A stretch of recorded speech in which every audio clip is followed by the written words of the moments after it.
This week, African leaders from government and the private sector, as well as academic, scientific, technological, philanthropic, and civil society sectors converged in Nairobi to confer, consult, deliberate, and formulate consensus on a clear, new, bold, innovative, transformational, and distinct African position on how the international community must engage with the undeniable climate emergency that is threatening human well-being and life on our planet. The Africa Climate Summit is both a demonstration of the unwavering collective commitment of the people of Africa to their vision path home, here in Africa, a land of abundant potential, limitless opportunity, and the possibility of shared prosperity. It is also showcases our determination to mobilize a global coalition of emergency responders to ensure that industrialization necessary to drive future economic transformation restores our planet's vitality and ecological balance.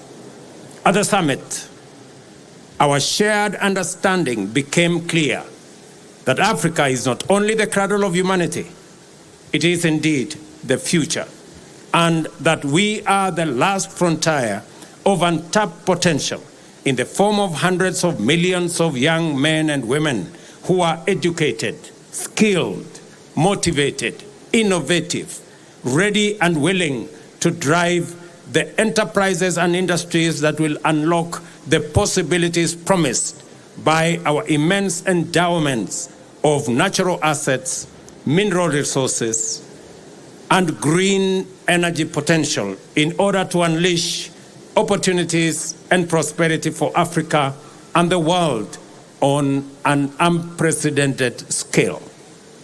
At the summit, we also made it clear that we are aware of the unjust configuration of multilateral institutional frameworks that perpetually place African nations on the back foot through costly financing, which plunge our economies into debt trap and deny them resources needed to mitigate and adapt in response to climate change, invest in energy transition, and facilitate industrialization to create jobs and wealth, and to reduce inequality.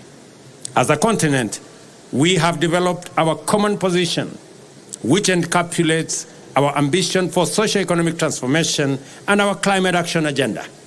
This position is anchored on the potential that Africa holds to decarbonize the global economy and set the stage for green industrialization throughout the world.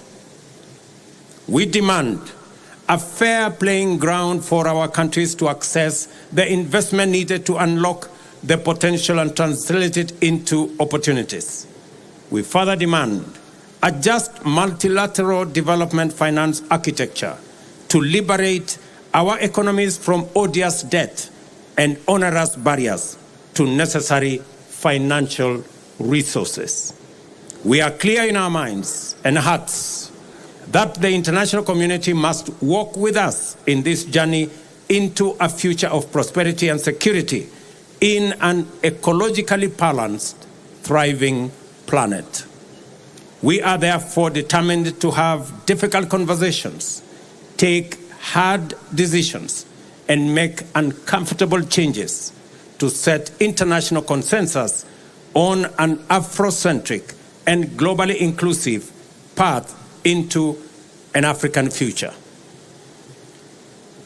On a continent as young as Africa, it is impossible to imagine the future without the youth. Our young men and women in every African country are the primary stakeholders and drive our agenda for green transformation and sustainable opportunities. Our message will not be clear if the voice of the youth is missing. Our efforts to achieve prosperity will not succeed if there are no for the youth. And our journey will be long and hard and in vain if the youth are not coming with us. Let the declaration of our commitment to act in unison and deliver our aspirations go forth in the firm, clear voice of a united Africa from Nairobi today, and tell the world about Africa's youth opportunity and its capacity to actualize a world of possibility. We understand that possibility, opportunity, potential, and youth all point to the future. That is why Africa is the continent of the future, because we are a young continent, green and futuristic. Thank you very much. May God bless you, and may God bless Africa. Let me now take this opportunity, ladies and gentlemen, to introduce my colleagues, the men and women who patiently have waited for this final moment for us to endorse the Nairobi Declaration that sets the path for not just Africa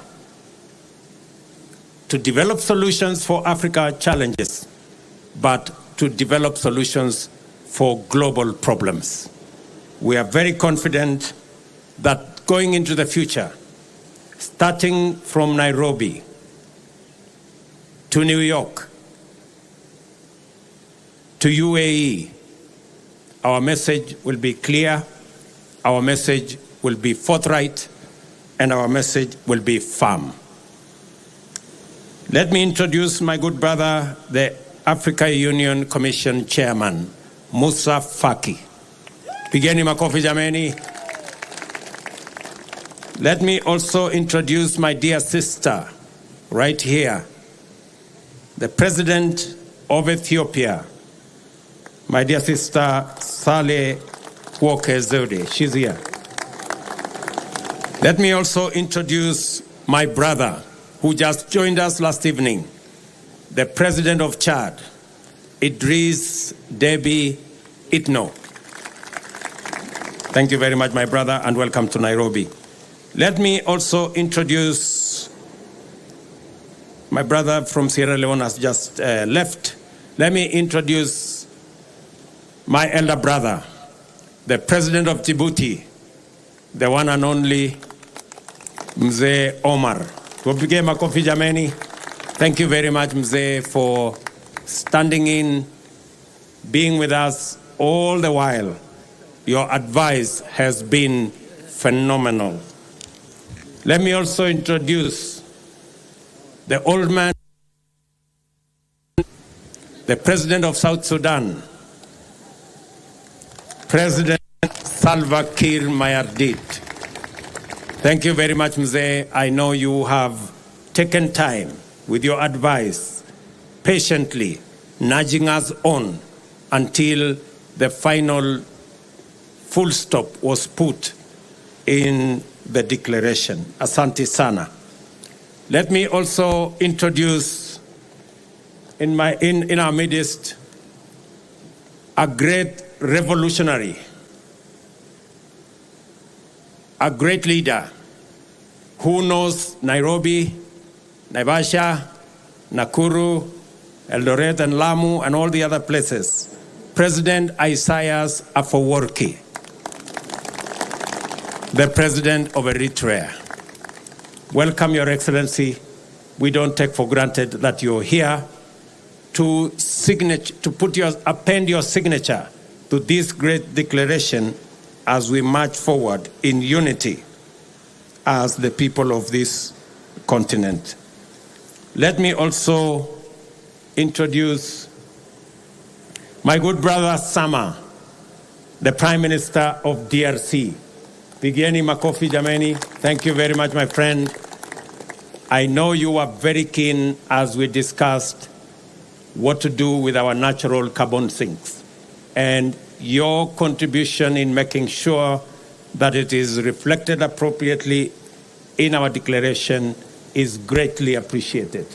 Let me also thank my brother Nangolo, the Vice President of Namibia. Pigeni makofi. Thank you very much. And the Vice President, my dear sister, the Vice President of Angola. Pigeni makofi. Thank you very much. And of course, our sister Patricia Scotland, our Secretary General of the Commonwealth. Pigeni makofi.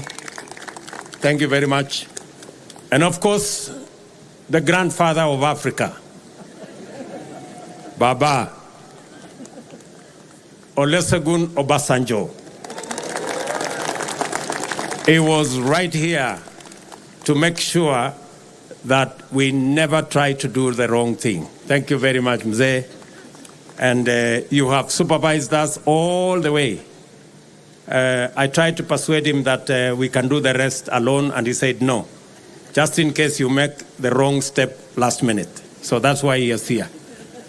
Let me also recognize my brothers ministers who are here. All the ministers, thank you, and heads of delegation. I really want to appreciate our first ladies. They're right here. My good brother, the Deputy Prime Minister from Somalia, thank you very much for coming.